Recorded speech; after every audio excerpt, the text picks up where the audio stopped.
Welcome back, everybody. Who is excited for panel number 2? Yeah. I'm so excited. I feel like, you know, the coming towards the end of a 2-day festival, this is where we really start to draw the threads together. I think a sense of, achievement. Achievement in taking 2 days out of our busy lives. So shall we give ourselves a round of applause for that? It's so easy to not come to things. So yay to everybody for being here.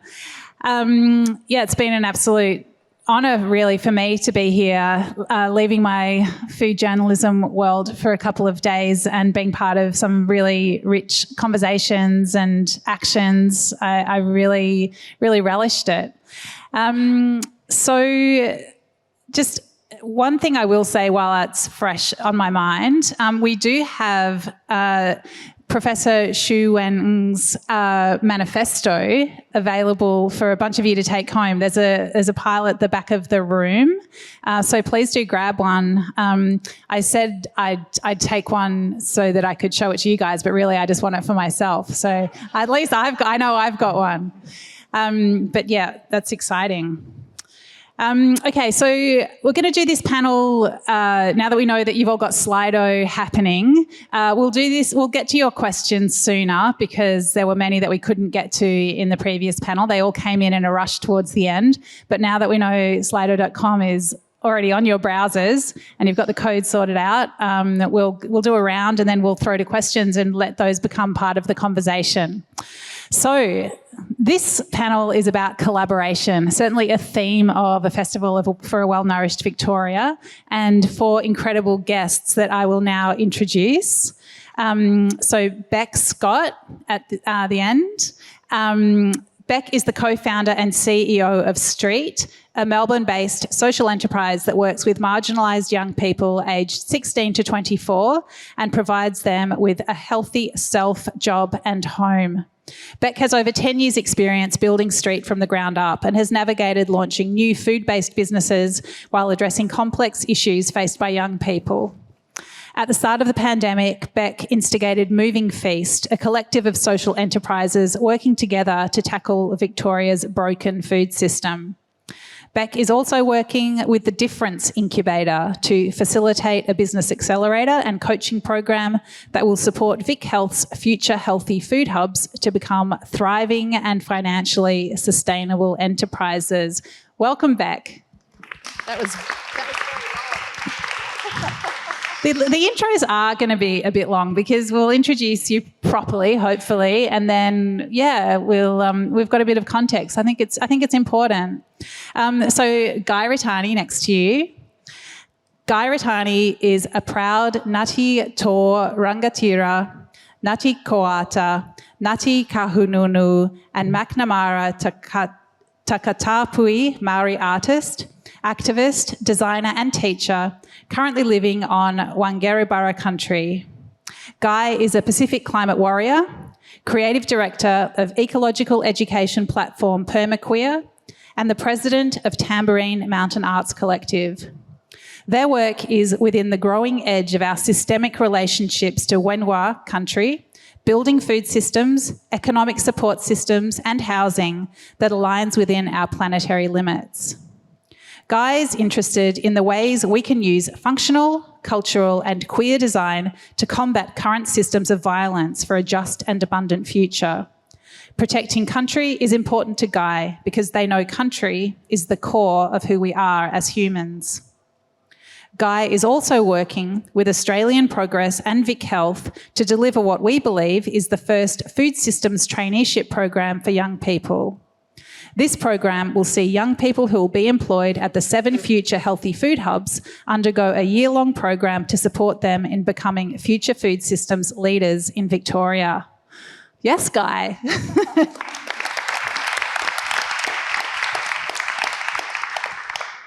So amazing.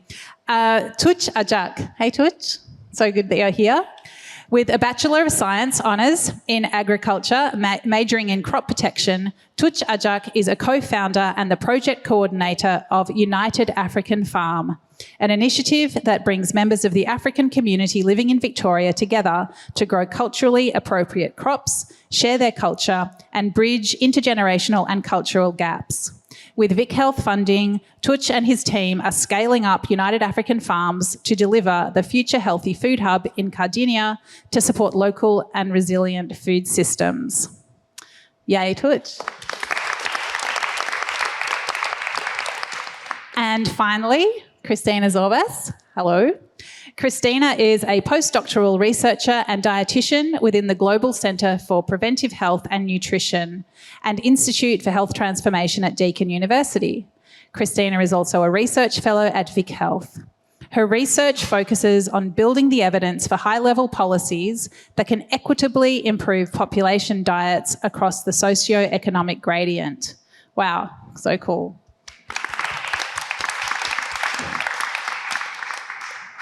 A really amazing and diverse group of panellists with really, I think, overlapping, as we keep finding out, it's all overlapping, but really different approaches to working in our complex and, as Beck says, broken food system.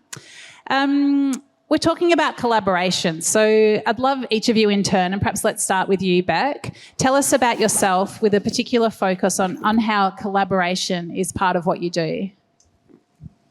I just want to... Oh, fantastic. I didn't know if I had it on. I hate doing stuff by myself, so I'm not a founder. I'm a co-founder. I was lucky enough to co-found my organisation with my lovely wife, not then wife, but now wife. So I'll always want to do stuff with everyone else. And at any given time, I've got probably 3 or 4 side projects that probably give birth to more side projects, but. Those are always with really diverse people. There'll be poets and artists and filmmakers, often arts people in all of those side projects. And so for me, it's not just about trying to collaborate with people. It's around trying to keep your own brain fluid. It's around trying to see the world from lots and lots of different perspectives. And I know for myself, as a teenager, I was trying to work out, do I become an artist or a scientist, and flipped a coin to try and work out which one it was going to be. Science won, and I went off to become a plant biologist. But I've never not always drawn, always done art practice on the side, and always collaborated with a lot of other people. And if you kind of look at it from the side, you go, why the hell is a food social enterprise working with poets? But in my mind, everything is connected, of course, and part of staying fresh and getting energy is bringing as many different perspectives to the kind of things that we're trying to fix. Wow, that's, really beautiful. And anything that's got poetry in it, I reckon, is enriched. That's, really great. What about you, Guy? Collaboration is probably the core of how Permaquest started, because we recognised that there were issues in our communities and there were solutions, and they went together. And so that was the first approach. And we sort of wanted to figure out how we were going to approach collaboration ourselves. And like any challenge, I always look to nature to, for inspiration. And we ended up modelling our approach off of mycelium. So all of the mycology nerds in the room, ding ding. But if you don't know what it is, mycelium's the root structure of mushrooms, and they play an incredible role in our soil by creating these amazing structures of hyphae that distribute resources from one area to another and communicate the needs between different organisms, and they lay an amazing foundation for all life around them to thrive. And while we didn't really know what that meant, we knew that form of collaboration was so crucial to how we're moving forward. We're facing some really difficult and profound issues in the world at the moment, and we do have the solutions. We just don't have the skills yet to pull them together. And so we've been focusing on what does it mean to be a good collaborator? What are the skills we have to have? What are the capacities that we need to engage to be able to collaborate in a way that's meaningful, in a way that's transformative, and in a way that allows us all to live in the equity that we deserve. And so this project has been an ongoing love, and finding out actually you can just continue to grow. You can build these new ways of understanding, of seeing, and Mahana culture has been a really powerful foundation for us to understand different ways that we can get good at it. And I've learned that it's actually a skill, it's a muscle that we continue to cultivate. And more importantly than ever, food hubs need to be focusing on that skill. Yeah. I feel like I need to ask you what permaqueer is. Yes. So permaqueer started off as a permaculture education platform because we were currently living in, way back when, I was living in a permaculture transition house, teaching permaculture, thought that was really cool. Then the pandemic happened and it actually put our community to the test. And we had community economic systems, we had community food systems, we had community bartering systems and housing systems, and a lot of the community lost their jobs. And they were fine. And a lot of our friends who lived in corporate environments, who had, financial support or government support, were absolutely decimated. And so it was clear that these communal structures and share structures were actually, we knew they were amazing, but it was tested. And so we started just making permaculture accessible to queer and culturally diverse communities, which we thought would be accessible. And it just ended up exploding. And we were teaching all over the world and doing global symposiums and got to relate to different queer food hubs, Indigenous food hubs all across the world and learn what their processes were. So we had a symposium of community responses to climate change, where we went to every continent on the world except for Antarctica and heard from the grassroots communities. And this happened because we were going to these conferences and just having the same experience as COP, where it was like, this isn't what we want to hear. This is just corporate washing and gatekeeping, as Josh was saying earlier. And it was an opportunity to cut through that straight to the grassroots level and say, hey, what are you doing? How are you doing it? And can you please share that process? And it was really, really powerful. And that's one of the things that we do, yeah. Well, you do so much, but wow, that is, my mind is, I might just look like I'm sitting here, but my mind is actually being blown because I'm thinking about, collaboration. I suppose when you say that word, I think about something that we can see, but you bring in this idea of the mycelium, like this underground network that is so powerful. And obviously, as you've also talked about, when you have those communities that are interdependent, they are resilient. They have inbuilt resilience. But then, of course, I think back to the mycelium. It's complex and it supports all manner of life, but it is also vulnerable. So, if one part of it is damaged, then that can really transmit to other parts. So I suppose, in this interconnectedness, we see this inherent strength, but also a vulnerability. So, yeah, okay, my goodness. All right, Tuch, please tell us about the work that you do and how collaboration is part of it. Sorry about that.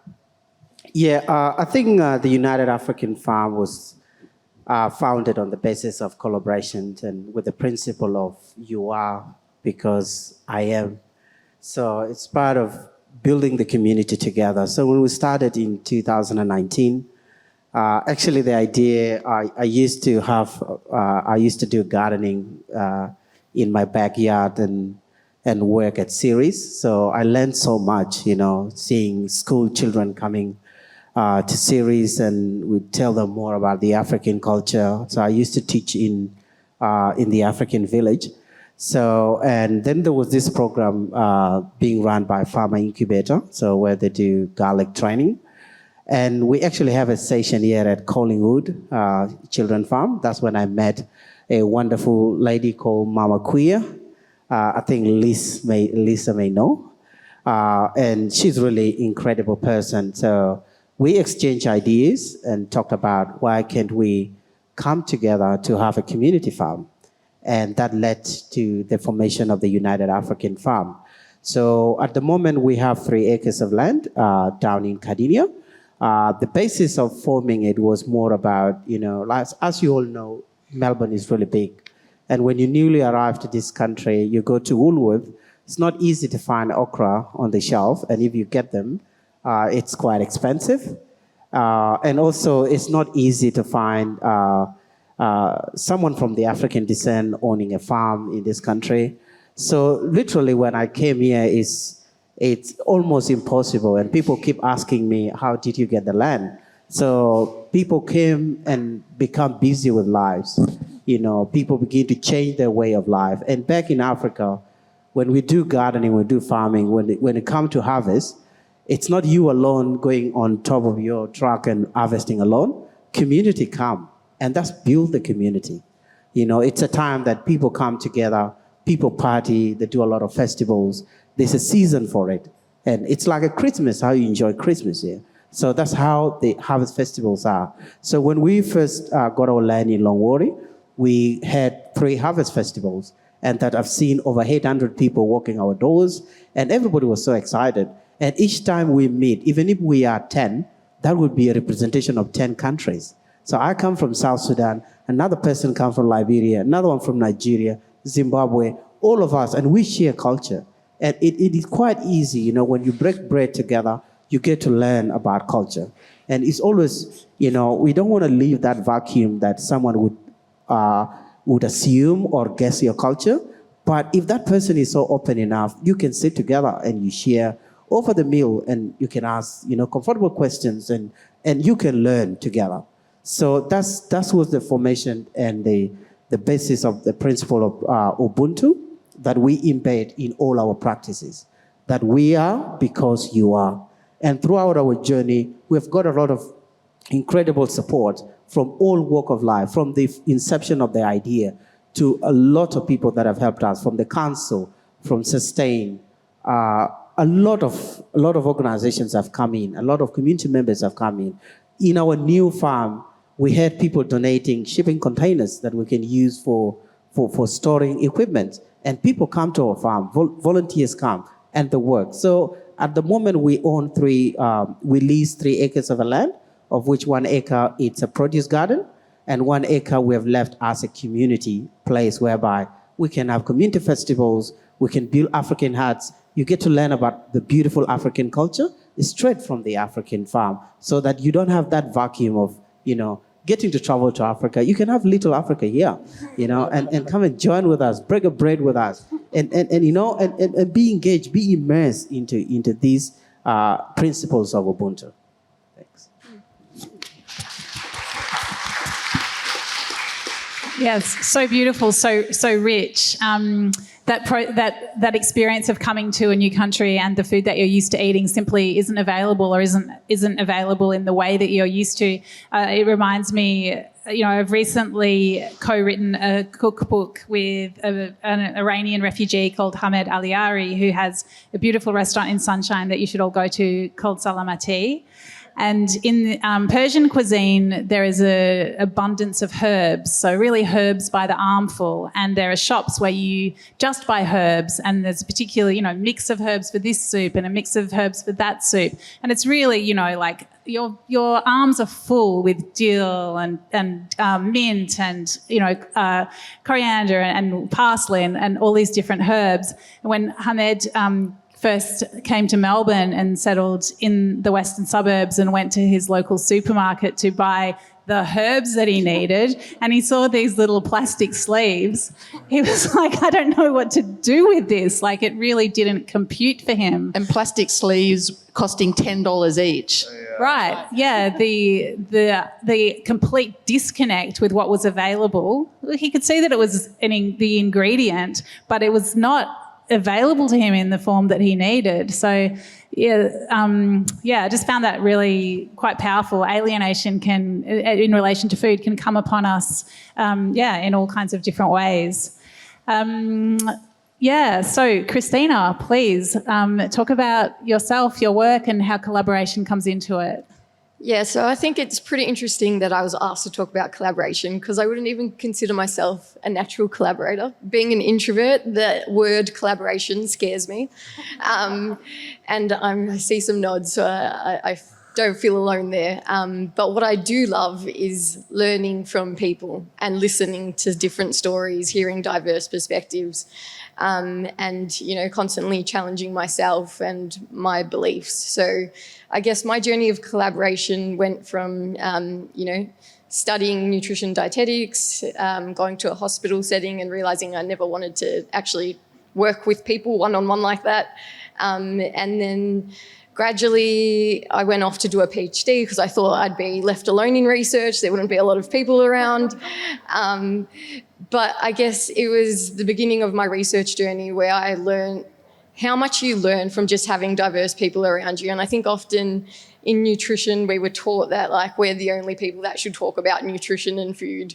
And I was supervised by epidemiologists. I work with economists like Shuenis, social scientists, political scientists. And I guess like a research project is the perfect example of how much you can achieve when you do collaborate and how bad the research project will be if you just try to do it on your own. And I guess now at my role at Vic Health, where I sit alongside Deepa, Veronica, the amazing team there, I get to work with Kevin and learn so much from him all the time. Like, yeah, it's just amazing. And for me, collaboration is just learning and being the best researcher I can be by listening to others. That's so interesting. So do you think that you're now, like, is collaboration embedded in you? Like, do you think about it positively, or is it still something that you have to steel yourself for because you know you get a better result at the other end? I actually think it's the word. I don't know. I just don't think I like the word. But it is embedded in me because, like, I come from a Greek family, so I'm with people all the time. And people don't believe I'm an introvert because I can talk to anyone about anything. I have such a diverse family. So I don't mind talking to people, but the idea of forcing something, I still find a bit tricky. Okay, maybe together we need to come up with some other words for collaboration. So let's just throw it over to you guys right now. Can we have a few people put up their hands and yell out another word that we could use so that Christina is just like all about it? Teamwork. I like teamwork. Teamwork is another one that I do love. John? Cooperation. Yeah. All right. Party. I like party. Yes. Mind boogie. Yeah. Yeah. You know, often for me, like, it's also, you know, it's a family. Like, the people I've worked with now, I consider family. Like, they're that close and connected to me and who I am and what I do. So, yeah. If you collaborate with me, you're signing up for a lot. Co-ownership.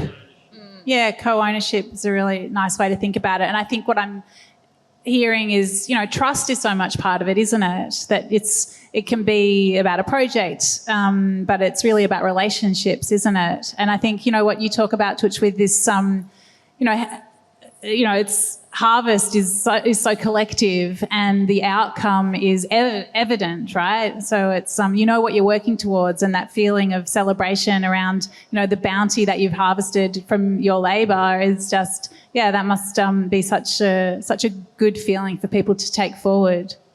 Yeah, and yeah, it's quite really, you know, in seeing it in the harvest point of view, because generally, when you have something to celebrate, you have a lot of people coming together and everybody's happy. Reflecting from our first Harvest Festival we had like nearly 200 people coming to the farm, and was covered by SBS. So there were a lot of people coming in, and people get to learn more about the new initiative. And everybody was like, you know, I have this tool at home, can I bring it? I have this, can I donate to you? And we begin to get, you know, farm tools. We begin to get a lot of ideas. You know, at first we didn't thought of registering because we were being auspiced, and we were like, oh, another person came in and like, oh, if you register it, it become a legal entity, and you can do this. And so in collaborations, you get to learn. Everybody bring a piece, and you all work together. So that's another viewpoint that I would.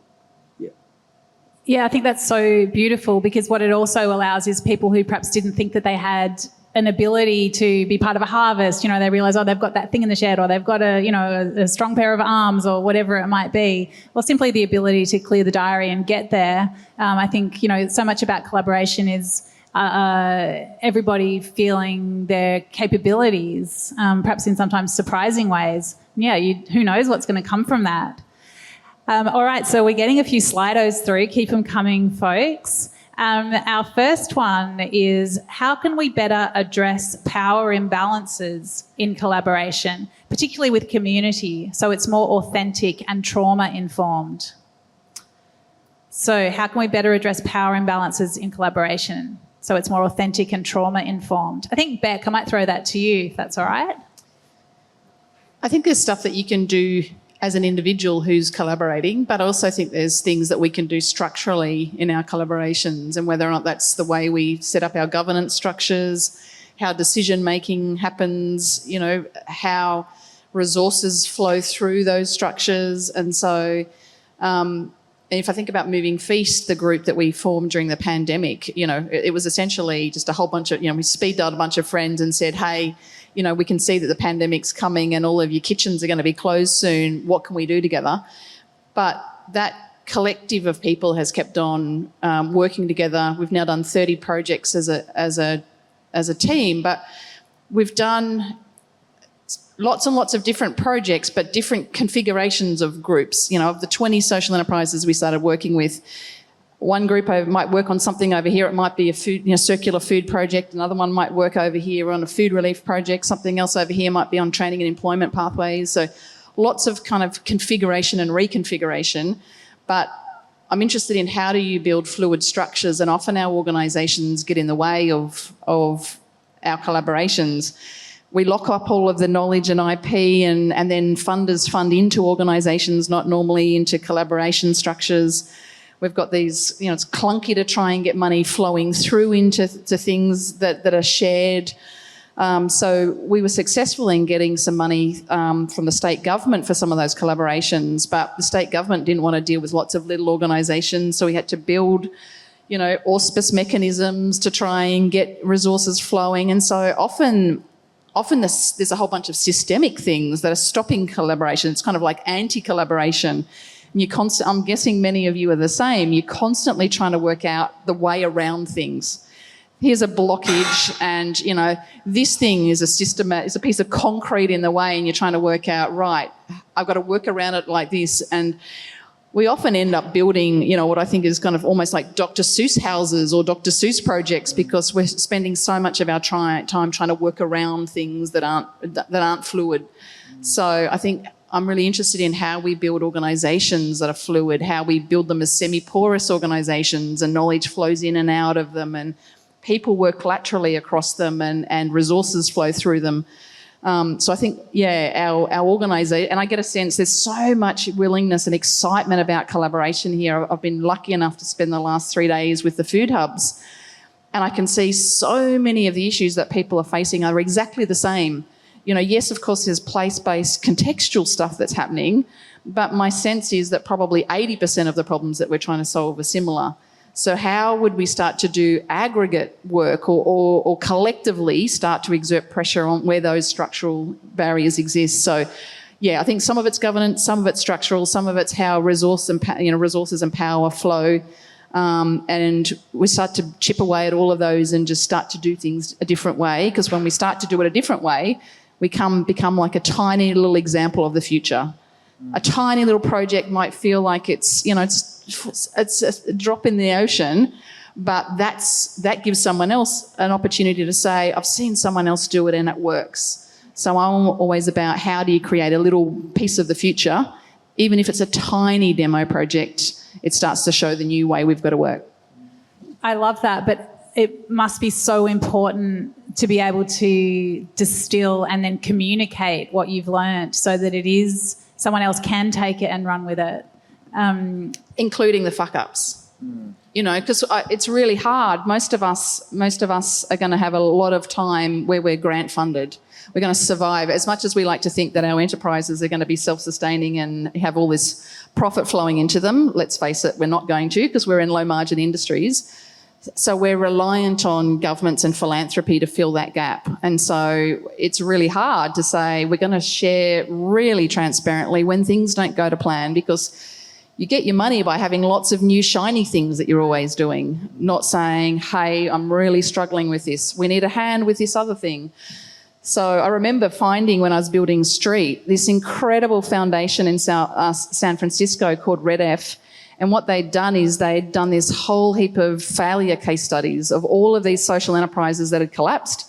They, to this day, were the most useful knowledge that I had, because they talked about the real stuff that was happening, not just the shiny, branding, marketing, pitch. So, I think we have to equally share what's not going well so we can learn from that as well. Yeah, I mean, we can sort of read it on bumper stickers and we kind of know it, and we could say it to our kids that, you learn through failure, and failure is the path to success and all that sort of stuff. But to be able to air it in a situation where funding is at stake, reputation perhaps, or your own sort of sense of self, that's really, it comes back to that vulnerability that we've touched on so much over these couple of days. It's really tricky, but amazing that you're grappling with it.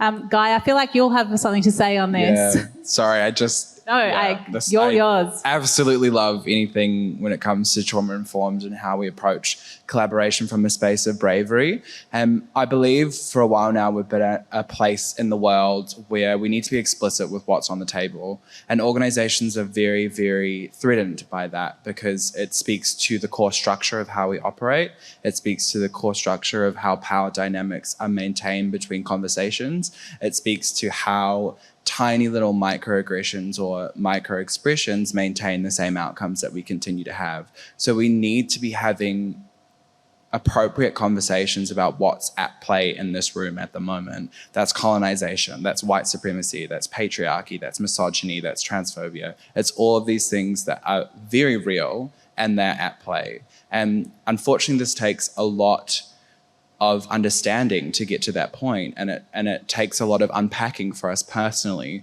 And if you're the person who holds that power, that's immediately threatening to you. So we have to understand, when we're threatened, how do we respond in a trauma-informed narrative? Now, fight and flight when you're being attacked looks like one thing. Fight and flight in the boardroom looks completely differently. And if we're able to identify what that looks like, speak to it explicitly, agree that we're not going to do that, or at least set up processes to say, hey, I think you're doing that. Give that person the moment to actually self-regulate and recognize, yes, I am systemically upholding power dynamics that do not include people, that do not allow diversity to emerge, and that do not lay foundations for inclusion. But until we create avenues for people to have that reflection and make different decisions, we're not going to have them. And so we have to be inviting spaces that are introspective and do educate organizations on these foundations. That's why cultural reflexiveness is so important, and what Mahana culture is doing is really crucial, because there are power dynamics and there always will be power dynamics. And if we continue to ignore the elephant in the room, we continue to accept the system that we have, and we don't want that. And I guess I'll pivot now for a second into advocacy in terms of like queer. Permaqueer, we don't say that queer as in sexuality or that. We say queer as in something different.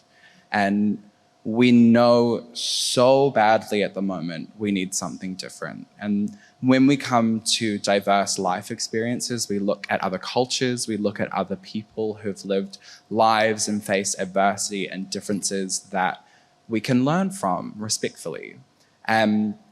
For our community, we look to the people who have been rejected for who they are, have dissolved who they are, and have created something anew in the face of what the world was telling them to be.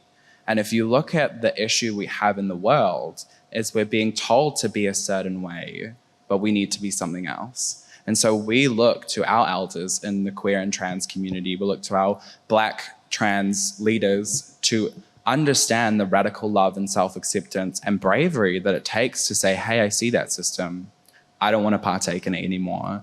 And for us, until we lay these foundations where the beginnings of those conversations can be had, where people feel safe and comfortable to share and to be wrong and to be vulnerable, it's not going to happen. So there's a lot of conversations that need to be invited into the boardrooms, and they need to start from the ground up in our weekly meetings or in our homes or with our friends.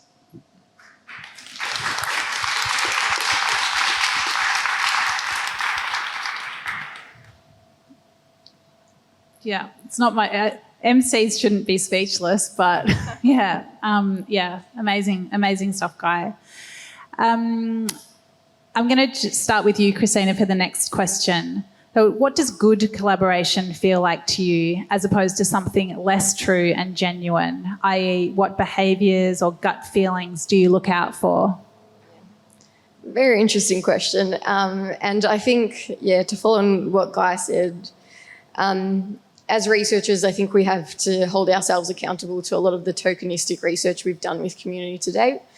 And it feels wrong when I'm just talking to someone for an hour, doing an interview, and then walking away knowing I'm probably never going to go back to that person. And like, they've put their full faith in me for an hour. They've opened up and told me they've lived experience. And because of the, KPIs in the university, I've got to publish that paper. I'll do my advocacy, but it won't involve empowering that community member at the end of the day. And I think what true collaboration feels like to me is that I know that the other person's getting something out of it, and it's not just my academic career that's on, the rise. And so when I work with, people, students or younger researchers, that true collaboration is, me supporting them to achieve their goals, and not predefining what they are for them as well. So giving something back to the community. What about you, Tush? Do you have a perspective on this? I think most have been covered, but I think true collaborations need to reflect a mutual respect between the two individual or institutions. And sometimes, like we discussed before about 8 principles of leadership, which means sometimes you need to deviate from the norm. Sometimes you might be, there are these structural barriers that are put in place, but if you don't go beyond that to actually label with that person, sometimes you may not really achieve a true collaboration, because each and every person or every institution that are collaborating should all have that mutual benefits, should empower themselves, should really feel that there is authenticity in that collaboration, rather than one person being at the other side of the balance. So if there is that, and then it feels like that you achieve a true collaboration. It's just more about being honest. There's that mutual benefit. There's that respect between yourself. Also value the other person as yourself. So once you keep the egos out of the door and you come as peers and talk together, I think you can easily achieve an authentic kind of collaboration. And it's fun. Like, any good collaboration is like any good relationship or friendship. It's fun. Like, you're not there to force it, and you want to talk to that person. You want to always, be working on projects together.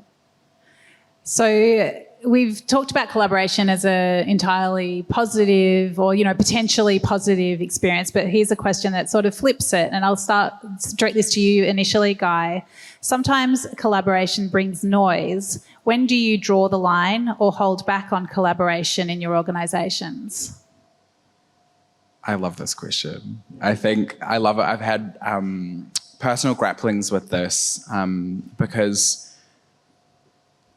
collaboration is fraught sometimes, and especially, and I'll put this in context of marginalized communities that have been treated a certain way and expect a certain treatment, and collaboration in its core upholds self-determination, because we are sovereign beings, you are sovereign beings, and collectively we operate in mutual gain for each other. But I have been in collaborations where people don't necessarily recognize what their role in collaborating is. And I mean, that's really difficult because, you know, you end up in situations where you are responsible for the outcomes of all parties, which in process strips the other person of their sovereignty and their determination. But sometimes it's being led by them. And so this can be really, really difficult. And I think to come back to, I guess, concepts of brave space agreements, or how do we be brave, how to be courageous in an environment, and being clear about what boundaries are. And I think in organizational environments, we need to be very clear about what our boundaries with working with other people, what this collaboration looks like, what it feels like, what we understand it to be across all different spectrums of the reality that's going on. And I'll pop back into what needs to be spoken into the room. So all of these different indicators of what could go wrong should be considered. We should have all aspects of cultural safety, of gender diversity, safety, all of these things, so that if this difficulty of collaboration occurs, we don't just fall apart. Now, that's not ideal because we can't obviously comprehend what's going to happen, and we don't necessarily know what's going to play out, and we don't know what else is operating that we're unaware of. And I think, at least for me, I come back to rangatiratanga, Tino rangatiratanga, which is a Māori concept for absolute sovereignty. It is shared amongst Indigenous people all across the world about how we conduct ourselves. And it's very nuanced because you can have absolute sovereignty about something you're just wrong about. And it's really, really difficult. But when it comes to your own safety and your own health and your own understanding, grounding yourself in what you know is very important. If you reach a point in collaboration where you're like, I don't know what I know anymore, like I'm being very threatened. And again, this pops back into trauma-informed design and understanding when we're popping outside of our window of tolerance, where we're actually not capable of responding in a way that's beneficial to anyone or ourselves. At least to me, that's when we check out respectfully, and we have processes to check out respectfully. But if you don't have education around what is my window of tolerance, am I triggered at the moment, am I feeling overwhelmed, is this not going the right way, you're going to have people harmed left, right and center because they don't have exit strategies, they're not supported systemically by you, and you're going to constantly put people, and chances are marginalized people of color, in positions of emotional and potentially physical harm. So I think coming back to that sense of self-determination and understanding where do we sit, what do we know, and knowing that you can expand that by implementing policies in an organization around how do we understand what traumas are at play in the workplace, how do we understand these power imbalances, and how do we create checks, and what are the sort of exit strategies to support people through that. Yeah. I'm going to keep moving through the questions because we've only got about 7 minutes. And I'll ask the next one to you, Beck. How can we incentivise collaboration so it's happening more and more beyond it being a value statement only? It'd be lovely if funders funded us to collaborate. So rather than breaking lots and lots and lots of little bits of money down to smaller and smaller amounts, that actually if we got funded to kind of aggregate those things and do things together. So I feel like often, there's a big missing piece there. I feel like we have to take some responsibility. I think often I've heard myself even say, you know, oh, the government never funds us, or the government never does this, and if I think about the challenges of trying to set policy for, you know, a state or a city or, you know, a country, it's really hard. And trying to imagine all of these, you know, we're all little scrappy enterprises down on the ground trying to do some stuff. How the heck would they engage with us as this sea of tiny little grassroots actors? And so I guess I'm really interested in is, you know, what's the agency we have to get ourselves organised, and what is it? What are those things that we collectively believe in, and the things that we know that we need to do, and actually not waiting for someone else to solve that problem, we start to gather together and do that work. And I guess from a complex adaptive system perspective, you know, there's different levels in a system that you can be working at. And I'm really interested in where the biggest change normally happens is getting all the grassroots actors to start to point in the same direction. Yes, there's these bigger kind of, you know, structural things that are happening above us and policy things and lots of levers that can be pulled kind of higher in the system. But when you start to get all of these little players aggregating and saying we're going to go in the same direction, that gets interesting. And how we exert that pressure together in an optimised way, sharing resources. You know, if you think about tiny little organisations and how much time and effort we spend on administrivia and we have to be jacks of all trades. Everyone's got to be able to be a marketing person and a comms person and a grant writer and all of these things that we're supposed to do. How do we do them better when we share, laterally share the skills that are amongst us? How do we start to build communities of practice to get sharing of knowledge, laterally? How do we start to kind of make it easier for us to collaborate rather than kind of blame someone else for not getting us to collaborate? So I'm interested in those kind of structures. What are those things that we do that make all of our lives easier, that make us want to go there? And some of that, once you start doing it and start creating it, it feels like making music. When I don't know if any of you have ever been in a band or in an orchestra, what it feels like when all the bits start moving in rhythm together. So finding the rhythm of collaboration, you know when you're resonating all at the same frequency. You can feel it when things are working. You don't need your KPIs in your organisation to tell you when things are off track because you can feel it.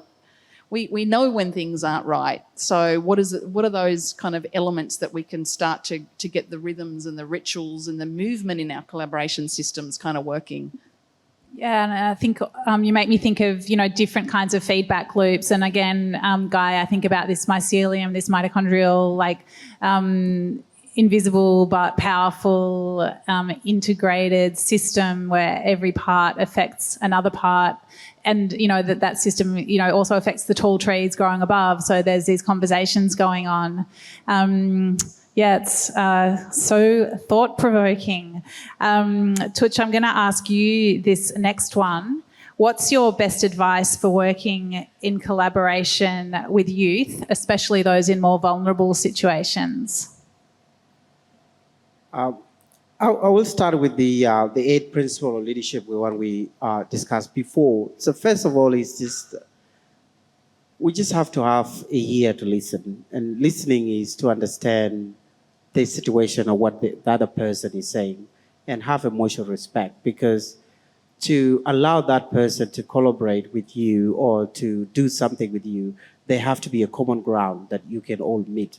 Without any common ground, it's always not an honest collaboration, because in between, someone might feel like they are one way or the other not respected, or they're not listened to.